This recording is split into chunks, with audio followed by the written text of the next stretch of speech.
Welcome to the Austin Downbeat. I'm Kat, your host. I'm so happy to have Robert A. Kraft on the show today. This guy right here. Welcome to the show. Thank you for having me. Yeah, it's so nice. We were talking a little bit before we hit record.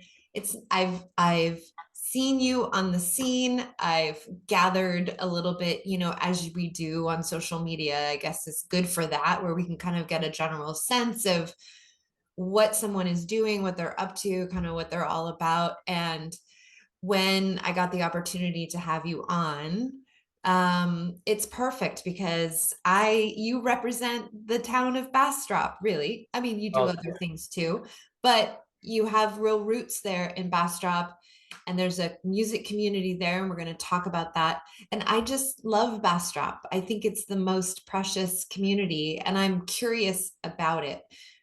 So we'll dive into that. But welcome to the show. It's nice to thank, meet you. thank you very much. I look forward to talking to you. Yeah, you have a really good speaking voice. You do voice work as well? Yes, I'm in my recording studio right now. I do radio, TV, film voice work along with music, and I do some on-camera work as an actor. And today I was just in the studio working on one of my fun game characters in Austin for DC Universe Online. I'm the evil character Sinestro. Ooh, can you give us a little snippet of that voice? Yeah, he's kind of a jerk, and he mostly just kind of bosses people around. Like he says epic things like "We will destroy Brainiac." That's it. That's pretty much the whole thing right there. He's always destroying someone or cowing someone or proving himself. He's very insecure. Yeah, Considering- we could have a whole episode on him. Oh, totally. Yeah, I'd love to delve into Sinestro's psychoses. Yeah, I've met some people like that. Stay away from those people. Yeah, you have a great voice. What do you want to talk about first? Let's talk about your music first, because I Okay. know you're in the studio right now working on a full length record. Yes. And the record, I have to put my glasses on to see because I'm so Okay. blind. I don't want to get it wrong. It's called would you say 730 kilohertz or 730 kilohertz. Yeah. 730 kilohertz? Okay, how did you come up with that name? Well, there was a when I grew up in Dallas, and there was a radio station called Soul 73, and it was 730 kilohertz on your dial, Mhm. and it was kind of my secret pleasure. A lot of my friends were, well, a lot of my friends I was in bands with and stuff, and we played Beatles and Stones, and um, uh, people were listening to Rush and Journey and those kinds of that ilk of band back then. And I loved like Marvin Gaye and Bill Withers, Aretha Franklin, Chaka Khan. I was listening to all that stuff kind of on my own because none of my friends were into it. And so my radio in my car was always tuned to Soul 73. And so Oh, this record, what I'm trying to do with this record, and I'm just now starting to get the masters back and starting to feel like, okay, I think we hit it. Um, I want this record to feel like you're driving around in 1979 in your beat mhm. up Toyota Corona with your friends, listening to the radio. And that's kind of the style of all the music that I wrote for it. I do a couple of covers from that era, and that's kind of what we're going for. I hope people don't get too confused by that name. I'm having second thoughts about the name now. 730 No, kilometers. yeah, I like it. I mean, I look at that name and I definitely think like it's a dial, it's Yeah, related to music, but I love thank that you. story behind it. It's really cool. Thank you. I wish I'm a 70s, 80s kid, born in the 70s, Hmm. really hit my music, like getting into music in the very, very early 80s. And gosh, I'm so nostalgic for those times. I hate I'm not coming at it from the angle of like, oh, the good old days and just Yeah, a yeah. generally complaint, but just it listening to you talk and describe the music that you were into and like what that album hopefully feels like is just like the richness of that time. I feel like I want that back, or I want that, and I don't know how to get that. And I think you really do get it by just continuing to listen to that music and to listen to people like yourself that really come from and bleed that music and that Yeah. genre. Yeah, I think part of the problem we have with music nowadays is, to me, it all kind of sounds the same. I hate to sound like an old geezer, but a lot of that has to do with technology. Yeah. So technology is great and I love it and I use it every day, but it does tend to kind of put its mark on everything. You can see it in the way films look different now than they did back then. Music just generally sounds different. So the way I tried to get around that was to go back to the technology of that time. And Oh, good. we recorded this in a studio with all of us in the room. There was no multi-tracking except my vocals because I had to fix some things. Um, and we used old microphones and old amplifiers, and I got guys who were really immersed in that style and that sound, and we really just did it the way they did it at Muscle Shoals back in the day. There I were ambient mics in the room and old, 50-year-old microphones on the guitar amps and on my voice, and I think we captured all the sounds, and we're able to, once you get the sounds down, it's up to you to make it, get it out to the world. So That makes me really excited because I was just saying, I can't remember if it was on the show or I certainly was saying it to a friend. You know that Solomon Burke track, Cry to Me? mhm. Like, I want that. I want that. Yeah. I want to hear that the drummer was in the room with, Mhm. I want it to sound like I'm listening to a room kind of far away. It's still good sound, but do you know what I mean? So Yeah, yeah, it makes and me there's very also, excited. oh, totally. Yeah. There's something that happens when instruments are in the room together. The air vibrates in a different way than it would if you're like multi-tracking, or for Yeah. people who don't follow that, sometimes records are made with one instrument played and then the next guy comes in and listens to that recording and plays his part. We try Yeah. to I always try to get all of the instruments in the room the same way because there's acoustic things that happen and it creates kind of a warm envelope of sound that is really hard to duplicate in any other way.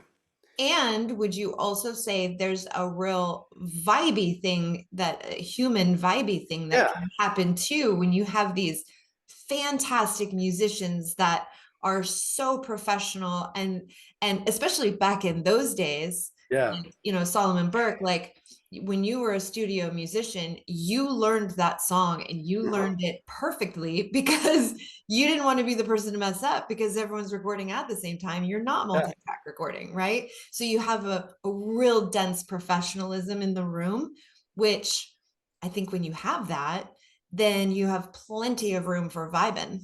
Yeah, and that's what happens is the players are all so well versed in what they're doing that it's fun every time. Yeah. Every take is fun, and you can see the guys looking at each other. And Yeah. I didn't play any instruments on this record. I wrote all the songs and I sang and produced. But I always insist on being in the room or in the booth where I can see the players in the other room and we're making eye contact with each other because Yeah. I don't know. It's that magical alchemy that happens in music. That stuff comes out on the record. And Yeah. you can tell when the musicians, I mean, I feel like you can, one of the things, like when I hear a good band or a great recording or a great song, I want to be able to say, wow, sounds like everybody liked each other. Yeah. I think that stuff matters. Yeah. Or they were having fun. Yeah. It's like when you go see a band live, which, South by Southwest was just happened. And I don't know about you, but I mean, I had a beautiful time actually over the 4 days, and everything was like kind of almost went too well. Parking, everything. I Yeah. won't jinx it for next year, but um, I mean, the rooms that we get to be in this town and in this area is just really, really special. And so, yeah, when you see that stuff live, it's just like the interaction between people, and they're having fun, and you can mess up and who cares, and they're so in the Yeah. moment, and it's flow state, and it's a collective flow state. It's so Yeah. incredible. It's so Nothing, incredible. nothing else does that. No other performance, no other medium, no other art form does that vibrational thing that music does. And it's something I really have been thinking a lot about the last Yeah. couple of years. And it's kind of led me to some of the stuff that I'm doing right now. Um, the that community that is formed around music is unlike anything else, in my opinion. Yeah. I think the title of your album is kind of perfect. You know, it is a frequency. Yeah, And it's a vibration. yeah, it is a vibration. It is a frequency. I think your title is perfect. Okay, good. I'm sticking with it then. It's settled right here and right now. I didn't realize I was going to help with that. Oh, I appreciate any help you can offer. Yeah. So you got the masters back. I know this process is kind of like building a house. It's like, oh, well, I think it's going to be done, then add on 6 months. Where are you at in the process? Uh, Or like time wise of like releasing? I'm gonna try to go May 31st. Okay. Not for any particular reason, but because that's a year from my last release. Oh, okay. So I get superstitious about stuff like that. But Okay. all the tunes are mastered. They're ready to go. I'm working on putting funding together to do all the modern stuff, like promote them on Spotify and get all that Yeah. stuff lined up because it's a whole different animal these days, and especially when you're self releasing a record, you have to get all that social media stuff lined up, and it takes a couple of months in advance to do Yeah. that. So that's kind of where I'm at right now. And I'm finally at the stage where I can listen to them again and like the songs. That takes a long time for me. Yeah, I would imagine.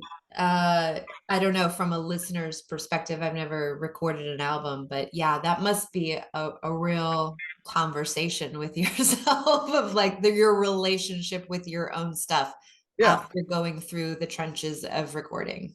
it's like a relationship in a lot of ways. It's like when you are with somebody, you love them to death. They're Mhm. your everything, but you're Mhm. just sick of them being around and you need a little bit of a break. The I sound of their love voice. you, but I don't like you right now. Yeah, exactly. You get the sound of their voices getting on your nerves. It's like you're retreading the same ground every day. You take a little break and you come back and you're like, oh, okay, now I remember why I love this person. Yeah, That's what making a record is like for me. I love that. Well, good. I'm glad you're kind of circling back around I, with I think I with think the love affair is back on. Yeah, okay, good. with my with myself. Wait, that's a terrible analogy. I just went out. But can you still see me? It's a sign. Yeah, It's kind yeah. of it's kind of spooky. Oh, it's kind of cool. Let's see if I can get some. That's our sign to shift gears, and Okay. we'll talk about something moodier. Well, tell me a little bit about so you said you grew up in Dallas, but you did spend some time on the West Coast, yeah? I came here from San Francisco, from the Bay Area, with my band, The Ken, and Hmm. we played rock clubs. We came here in 1988, and we played all the rock clubs, and we were kind of low key on the scene when like uh, Big Car was happening, which became Fastball. There was, it was a weird time because alt rock was like starting to become a thing, and we would go up to Dallas and play at Club Clearview, and we would open for these bands that we hadn't heard of, but we kind of had heard of a little bit. And years later, I remembered, wait a minute, that was Soundgarden. We Oh, opened for Soundgarden before anybody knew who they were. Blues Traveler. I remember a big guy playing the yes, harmonica. Like, of well, this is a course. cool band. And but you didn't really open for bands. You were on the same schedule. Yeah. So that's how I ended up here. It was my band from we all met in Colorado. We went out and played in California for a while. It was too expensive. They had this pay to play thing out there. Hmm. And so I was dating a girl who lived in Austin, and I would visit her once a month. And I was like, man, I think this is where we need to be. And that's how it happened. That's a great name for a band, the Ken. Uh, Thank you. that's a great name. Okay, good. I'm glad you like it. That's another one that I was like, well, I'm second guessing my naming skills again. No, no, I read that and I was like, that's a cool name. Good. I'm glad you liked it. Yeah. Um, so Bastrop, how did you land in Bastrop? How did you find that little beautiful town? Well, I uh, about 14 years ago, I wanted to buy some property. This studio is insane. By the way, I live in an old 100-year-old house that I renovated, so the wiring can sometimes be odd, which I think is what we're going on. There's a ghost in here that has something to say. I feel like we should let him or her stay. Yeah, I've been here for 10 years, so I'm okay with it. Um, So what happened was I bought a piece of property out here, and it promptly burned down in those big fires that we had. Oh, I heard So about those. Yeah. so I am not in Bastrop proper. I'm just outside of Bastrop in a little town called Page, or in a little area called Page. I'm just going to Yeah. talk. Um, and you know, Austin back then, even then, was getting too expensive for the average person to buy a home. So I'm going to just turn this off, so we'll stop doing that. And that's happening a lot. A lot of people are leaving Austin and coming out to these small towns and these kind of satellite towns around Austin. Mm. And I moved here and built a little recording studio in my house, and I commuted back and forth to Austin for gigs and for recording sessions and all the things that I was doing. And it ended up being, the gas got a little expensive at times, but for the most part, it was the convenience. The lack of convenience of proximity of Austin was outweighed by the freedom of being able to own a house out here and living on 5 acres with a nice creek. And I had some goats and some chickens, and Mm. kind of built this little idyllic life that I'd always wanted, Yeah. that I never could have done if I'd stayed in Austin. Yeah. And I developed a community of musicians out here, and we kind of went on to form the Bastrop Live Music Foundation, which is my nonprofit that I started last year. Yeah, and people can go to bastroplivemusicfoundation.org Hmm. to donate. That's how these things work. So Please. big fans of donating to things. This city is great. There are so many nonprofits in Austin and in the Yeah. area. And we just did the Amplify Austin. Did you guys partake in that and receive? Uh, we're not in Austin, so we didn't. Oh, But so good. I gotta figure it out. I got behind on that this year, and I need to figure out how to be a part of that. I think we'll Yeah. qualify. But yeah, Yeah, yeah, yeah. it's a great program. It's a wonderful program. So yeah, so make sure that you go to that website to donate and support and read more about it, because you guys do events. And so the whole purpose, um, I'll tee you up to explain further, but is to really bring acts out to, like you said, that more kind of satellite rural area, really close to Austin. It's really not that far. I mean, especially I'm a California girl, so it's not far at all. It's like I'm used to driving for ages and ages. Um, but it's to really bring music out there and foster that community and grow that community out there. Yeah. Yeah, so I mean, these little rural towns get skipped over a lot, um, by the bigger touring acts. And there's Yeah. also a lot of musicians who live out here, Hmm.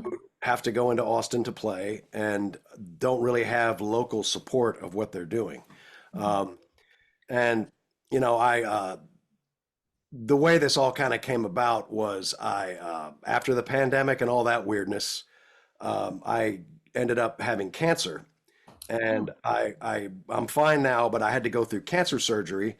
And in my recovery time, I found myself, alone, laying on my back, staring up at the ceiling, and kind of thinking about what was the most important contributions that I have made to the world around me. I mean, Mm. what are the things that I've done that really mattered and impacted people's lives in a positive way? I was always been politically active, but I mean, that's, everything's worse now than it was 20 years ago. So it's like, well, great, good job on the activism. Uh, and I'm not married, I don't have kids, I'm not religious, and I realized the thing that I've done in my life that had the most immediate positive impact on the world around me has always been music. That Mhm. vibrational thing that you and I were just talking about, that Yeah. being in a room full of people who are all for one, no matter their socio-political, economic, ethnic, racial differences, they're all on the same page and in the same vibe for this one moment. Yeah. And I was thinking about the way music builds community, and the way it just improves the quality of life for people. And I thought about, what can I do in my world to foster that? So I was working in a yoga studio at the time, teaching yoga, and I started doing these songwriter showcases. And I really noticed in Bastrop there was a hunger for this. People Mm. were like, we want to have live music in our town. And the problem is, in these rural communities, there's no investment in infrastructure for live music. I mean, a lot of the clubs or bars and restaurants have stages and they want to do music, but they don't have sound systems. And frankly, that's not what they exist for. They want to sell beer and they want to sell pizza, and that's their thing. They Mhm. don't have the money to invest in sound systems and to pay bands very well. So a lot of times when living here over the years, I would go out to hear live music and it would be the same band. It would be, they're great musicians, but they're not making any money. Mhm. And they're, the bar manager's nephew's garage band because they Right. can afford them. So I started thinking, well, what would it take to get all these people that I know, all these musicians I've worked with over the years to come out here and play in Bastrop? It would take infrastructure improvement, sound systems, that kind of thing, and it would take money because Mhm. one of the ethos of the main ethos of our organization is paying musicians a living wage. Mhm. So I started collecting funds from the community and from the city, gave us some grants Oh, and local great. businesses. And over the last year, we've been able to put on over 30 shows in What? Bastrop and put money in the pockets of like 40 or 45, 50 musicians. Wow. Um, and these are shows that never would have come here.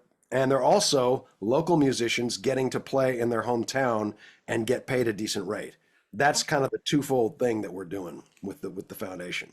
So we That's had, go ahead. it's beautiful. That's absolutely beautiful. Thank And that's how it should be set up. I think every city, every municipality, like should have some sort of structure for this. I you. feel like not we, you and I get it, but cities forget how important. You spoke of the pandemic.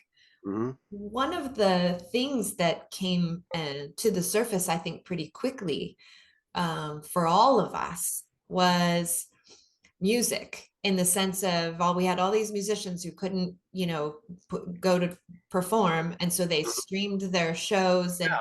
I had so many friends and so many people that I knew participating and watching like streaming shows. I think when you squeeze us, what comes out is Hmm. really kind of that's the most important stuff. And I just saw it all over the place, how important music actually is to all of us. And I think when we're setting up cities and infrastructures, it needs to be a part of it. We're lucky that we live in communities that do that, and now Bastrop is lucky to have you to do that.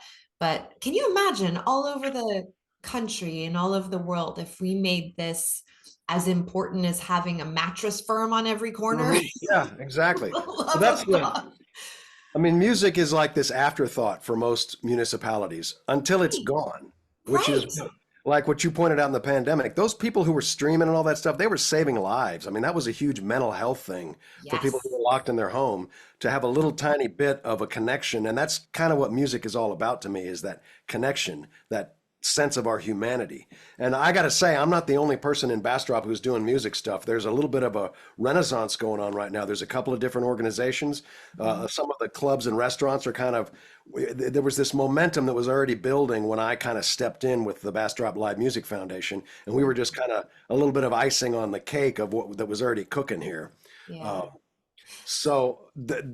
a lot of these small towns like Lockhart is booming now, Yes. creatively, musically. Smithville, Elgin has got a couple of great clubs that have opened up, and the impediment is always the bars can't afford to pay the bands a decent rate.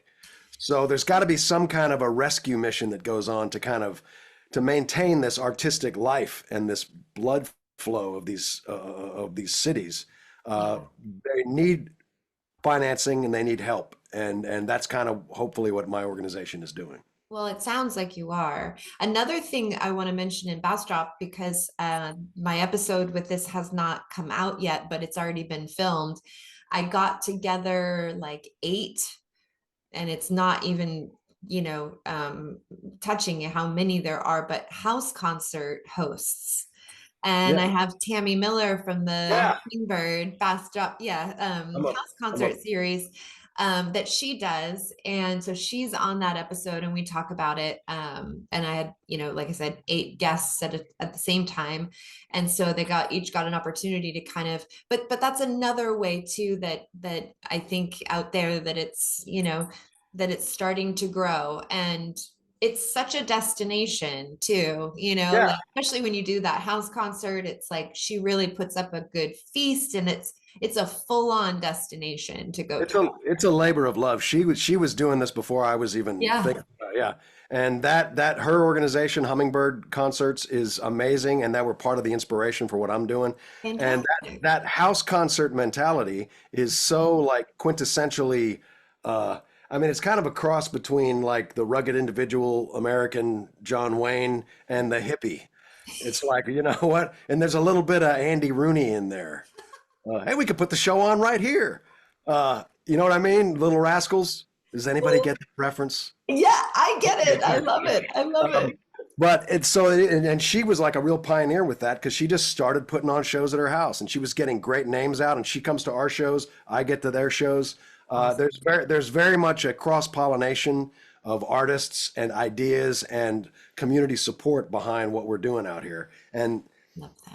to me, that's that. As soon as it starts getting like uh, too businessy, is when I start to want to get out. I want the Bastrop Live Music Foundation to have always the kind of vibe of a house concert, no matter Yeah. where we're playing. It's like back in the 70s and 80s when you would Yeah, just stop by someone's house yeah, and like you'd just stop by, you'd have playing company. on the porch. Yeah, and you'd put some coffee on. And I think I say this in the episode with all those house concert people, like someone always had cake and like a dessert. And like when I think of my childhood, I just think of like always having people stop by, always a pot of coffee, Mhm. always a bunch of adults sitting around the table, and it being like so much conversation and music and a guitar. And like that's why I love what you're doing. That's why I love the whole house concert subculture. I feel like it's an underground. I don't want it to be Yeah, underground, but I kind of yeah, want it to stay a little bit yeah. underground. I think it Um, needs to stay underground. yeah. Yeah, Um, there's that. We've lost that as a culture. We've lost that. Like, I mean, I grew up that way too. I was writing something today, and I was like, when I think about it, everywhere I went as a kid, church, social activities, school, wherever, somebody was strumming a guitar. There were people gathered around a piano. There was this mhm. organic live music thing happening, and we've lost that for various socio-political and economic reasons, which I won't go into. Yeah. But uh, finding that, I think what it is it's all about connection. It's all about like when I was a kid, I grew up in an environment where people just didn't get me. I was constantly being pushed in a direction that I was not designed to go in. Mm, And what music and film and art did for me was it as a lonely kid who didn't have a lot of connections with people, it made me feel like there were people in the world who were like me. mm, And that's what we try to do as artists, I think, is give that to other absolutely. people. And I don't care who you are and what your circumstances. I think if you're walking around on this planet with a heart that's beating in your chest, you Mhm. want that. You Yeah. want some version of that, no Well, matter we're what. Yeah. we're genetically coded for that. We have Yeah. to have connection and something touching us and warmth and companionship around us. That's, you Yeah. know, to And not it's have that is a definition of like disease and illness and stuff. right. That sense of belonging. And I think, Mhm. going back to what you said, I don't think that there's anything, well, there certainly isn't any real other art form that does that collectively, Mhm. individually, and also collectively. It's pure magic. I mean, the fact that you can come on this show, I've never met you, and we can connect, like Yeah. that's the magic sauce, that's the thread, that's the umbilical cord that connects us all through this stuff, like Yeah. that we can have an authentic, genuine conversation about something, I Yeah. wish everything had that, like had what music has. Mhm. You know what I mean? Yeah. Yeah. Yeah, it's I had a residency at the Continental Club Gallery for 8 years with my band, and we did everything from like old jazz tunes to original R&B and soul stuff. And those nights, people still approach me on the street and talk about how magic those shows were. It was the 8:30 slot on Fridays upstairs at the Continental Club in Austin, Texas. And Yep. it was like this little uh, cocoon in the world where everybody respected each other and loved each other, and everybody was always on the same page, and everyone felt, I mean, you could almost see like silver strings of connection between Mm. everyone in the audience, and that even without any kind of hallucinogenic drugs of any kind. There was this sense of community, and it's still, I don't get into Austin as much as I'd like to, but I walked up to Seaboys during Mhm. South by Southwest. They have that big show, Soco Stomp there. I was there. Yep. Yeah, we probably were there at the same time, and Yeah. Who'd you see? I didn't get through the front door without 4 or 5 people coming up and going, "Hey man, where are you playing? We used to see you at the gallery."